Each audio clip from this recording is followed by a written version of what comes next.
Hey guys, today's video is going to be about the film Adrift. This is the first time doing these reviews and the first time in a long time that I've actually cried in the cinema. So yeah, I don't know if that's a spoiler. That sums it up. That's pretty much it. Take some tissues. Be prepared to sob. I think we've both agreed that this is going to be like a spoiler review. Yeah, this is definitely going to have spoilers in it, but it is also a true life story, so a lot of it is, you know, do your research. You expect it to happen because one of them obviously lived to tell the tale because the story is being told.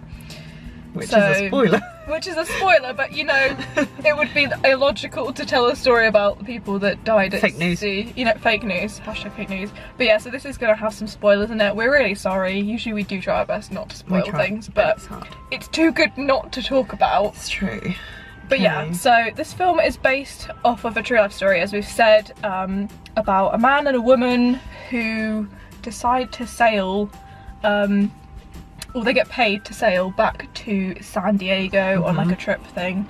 And they decide to do this, but they get caught in a hurricane and chaos ensues. And it's just kind of about their survival after it's about their survival, hurricane. How they deal with obviously having a broken boat that's falling apart. With like little injuries, water, little food, injuries, all of that setting stuff. a course to land and all of that sort of and trying to get back, they're basically trying to get back to Hawaii so that they can, you know, carry on living their lives. I don't even know, like it's a very, like, there's not much to the plot line because it's just an actual real life story and it's just her journey trying to get back.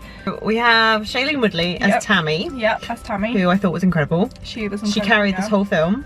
Not saying like Sam Claflin, who played Richard, was rubbish, because she is the main character. But she's the main character. She carries everything. She carries him, if anything. Literally.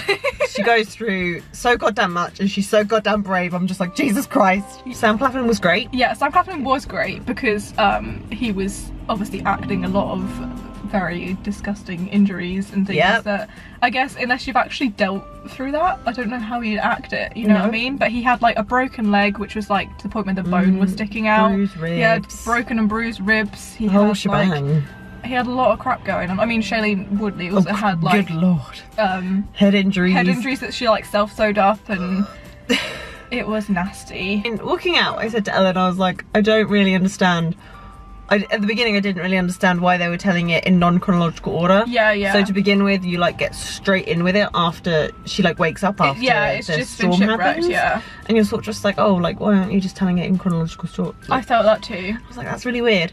But obviously you get towards the end of the film. So it flashes backwards and forwards a lot. Which I don't know if it could have been done just completely chronologically, and it probably would have been fine, but I feel like it would have been boring if you're just like day one, day two, day three. But I didn't necessarily like it in the beginning. I wish they hadn't have done it right at the beginning. I wish they'd have had a bit of like the actual beginning of the story before they flash like forward in time.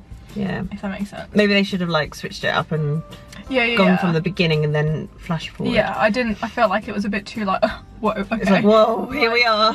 You know, I felt like, although that could be a good thing though, because you're then getting straight into the story. Whereas you're already kind of like sucked in, aren't you? Yeah, sometimes it can be quite a slow burn before you actually have anything happen. Whereas this is like, no, bam, this is just the way they tell it, I think, is a little bit more interesting, like than your average non-chronological story. Yeah, towards the end of it, I liked how they did it more. Yeah, because like you'll get, I'm not saying the bits before the storm were kind of like boring or anything. They were like just building the story. Yeah, but the bits after the storm were a lot more interesting, so you were kind of eager to get back to that. Well, yeah, exactly. So it made you kind of like want to keep watching. Whereas if it hadn't, it would have been. Yeah, you'd have been like, oh, can we just get to the storm now? You know. Also, note that Shailene Woodley actually produced this as well. Yes, girl power. Which is incredible. Queen. And I read a little bit, like not too much because I didn't want to spoil it for myself, but like I was reading that she had to lose so much weight, obviously, to like play the character of being, you know, starved to death.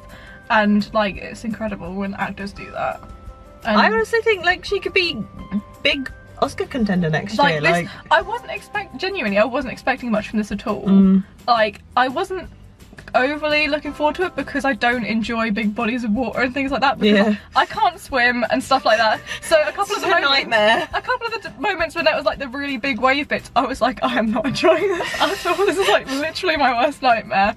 But that was a good thing, you know? It was making me feel like I was gonna die, and you want a film to make you feel things. You want a film to like immerse you. Yeah. Even if it is in chaos. But I definitely think they did that. There was constant water throughout the whole thing, you know, and how they filmed some of the shots where it's like half above water and half below. And really cool. All of those shots were really, really beautiful, and I just I think most of this was actually filmed on a real boat in the middle of the ocean. Nope. So I'm like, kudos to how they did that. I don't even know, because they were saying, like, I was watching an interview and they were saying that they were constantly just like throwing up because they were seasick. They were constantly like having to actually live through, well, not to complete method acting. No, genuinely, it was like method acting, and I'm like, that's incredible, because they so much rely on CGI and everything, because they could have done this, you know, like Pirates of the Caribbean, when they just like pretend half or the Life ship, of Pi, you know, when it's literally all CGI. I mean, Life of Pi is a whole different story, isn't it? But yeah, like they could have relied on that, and I'm so glad they didn't, because kudos to them. Yeah, it made it feel like more authentic. It really scarier. did. Yeah, I was getting to the point where I was like, am I gonna get like seasick watching this? But no. Feeling a bit cold up in there, like cold, yeah. I just don't know what to say other than like, it's like I enjoyed it, but I also hate it at the same time, because it like made me feel things, you know. And then like I don't like feeling things sometimes, not to the point where I'm like I have a headache because I'm like crying in the club right now. I just think, out of all of the true stories I've seen in a while, it's probably one of the more interesting ones and one of the intense ones, because like this one gave me a lot of like vibes. It's the same as like The Impossible. I know you haven't seen it because she's just like, nah, fuck that. It's just like real life things I can't. The Impossible, like as soon as that wave hit, it was just like floods of tears. I know, like, I'm like a bit blown away by this, you know? A bad choice of words.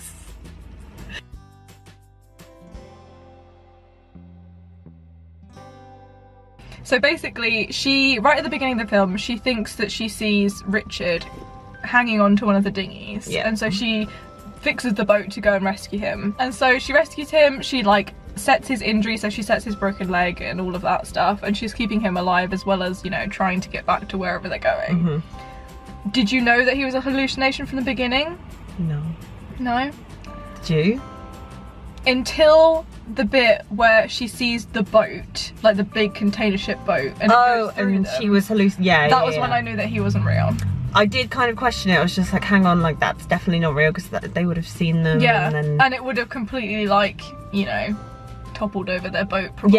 Yeah. I was thinking that boat is not close enough to them to like, we live near a very major port. Like we see a lot. If I was that close to a boat, I'd be like, fuck. But yeah, there's this moment in the film where she hallucinates like a massive like ship coming towards them, so she's like sending off flares and all of that, and it just basically does seem to like go through them almost. Like even like it was like super close to them, but they only got pushed over a little bit, and it was and then as soon as it went past, you didn't see any lights or anything, whereas you can see lights from ships a long way away. You know, if you're in the middle of the ocean and there's no other light source, you're gonna see a ship's lights. Exactly.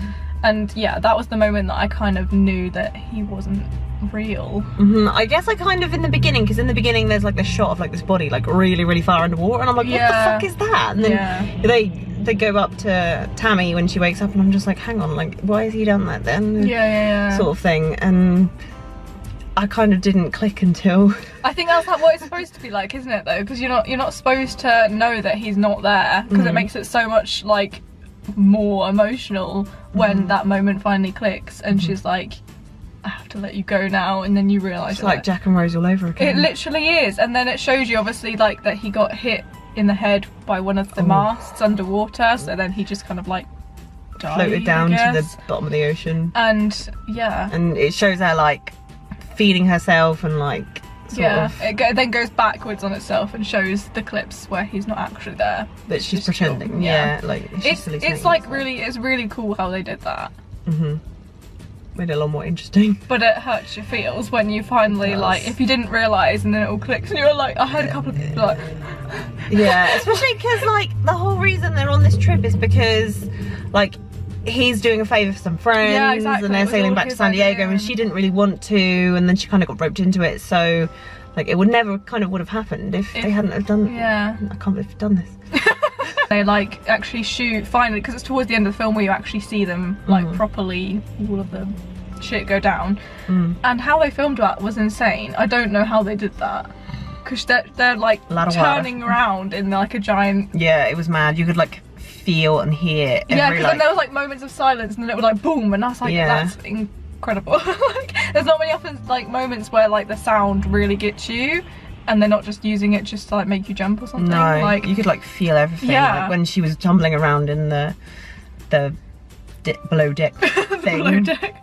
We're not saying you can like feel it because she was being hit and she couldn't get up and she just couldn't control anything. And then when his head hit one of the masts under the boat, I always felt like my chair moved or something. I was like, is this 4D or something? This is 4D. If it was in 4D, I probably would have been a lot worse than I was. I can't even imagine how bad that experience would be, seeing that in 4D with like water and like... That woman was just so brave.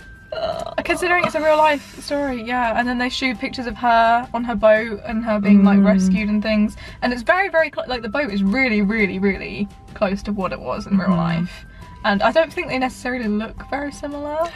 Yeah, but you know, like, but that's it's the Hollywood way. It's like you gotta get two attractive people for the. Well, yeah, because you're like, oh, look at Shailene Woodley. Her eyelashes still look great, even though like half of her face has been sunburnt off. Her eyelashes still look good, and I'm like, mate. Although I do have a lot of appreciation for her as an actress because like she tends to not wear a lot of makeup in a lot of her films. She doesn't. She has like a very good natural like freckly beauty that I enjoy. Yeah, and considering like in this film, like she's a sailor, she's not really like a commercial materialistic person. No, she cares more about like seeing things and stuff. Definitely. So you know, she wouldn't wear makeup. And also Sam Claflin is from Suffolk, so woo. Big up Suffolk. Rating out of like 5. I give it a solid like 4, maybe 4.5. Yeah, same. Mainly because it hurt my feelings, and if it hurt your feelings, you know it did something right. It did its job. Even though it's like the worst feeling in the world. But yeah, so thank you guys for watching. I have no idea what else to say. I'm just like this is why it's called Ramble Review. I'm so glad we don't have any structure to this. I'll be editing a lot of this out, so hopefully it'll make somewhat sense by the time you get to this part. So thank you guys for watching. If you haven't subscribed already, please do. You know the drill by now. Everything's down below and everything like that. So thank you guys for watching. Okay, bye.